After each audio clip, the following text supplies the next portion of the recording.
classmates. My name is Kim, and this week's our assignment was to pick two classmates and evaluate them from week two assignment in addition to ourselves.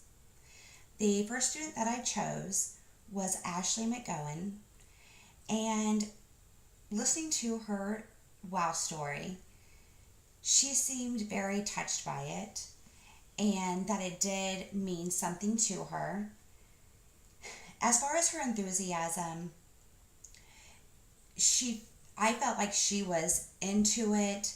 She had feelings in it. And there wasn't much enthusiasm, but I could tell that it was coming from her heart. As far as her speaking, she used very good words.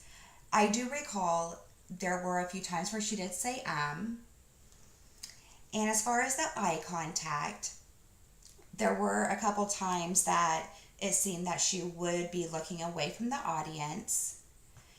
And her body language, I noticed that most of the time her hands were behind her back.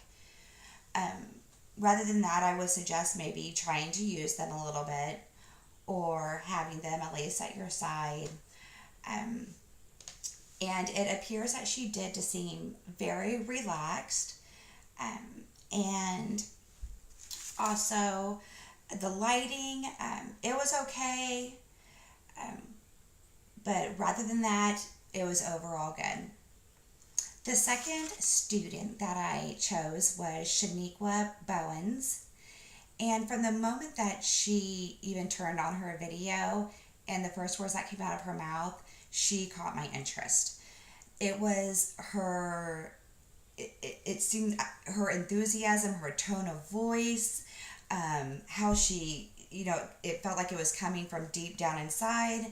And she kept my attention the whole way through her story. She had a very big confidence, huge confidence, should I say, while giving her speech. She didn't seem afraid. As far as the words, she spoke okay. There wasn't really nothing I could say about that. The only one bad thing maybe I could say is that, or constructive criticism, should I say, is that the fan that was on, the shadow of it caused a little bit distraction to me. But rather than that, it was an overall good speech. I really don't have, hardly any criticism on that, besides the shadow on the fan. Then I looked at my video, and I noticed that I could have maybe used a little bit of different pitch in my voice, because the story that I did give was a little bit lengthy. I did say a lot, and that is something I do need to work on. I think that my overall speech, I wish I would have been maybe more organized, maybe, should I say. As far as, there was a time or two I felt like I kind of jumped from here and then to there and then back to here. So I could have did that a little bit better. But rather than that, the big thing is I need to stop saying so I will for sure try to work on that. But thank you and have a good rest of the day.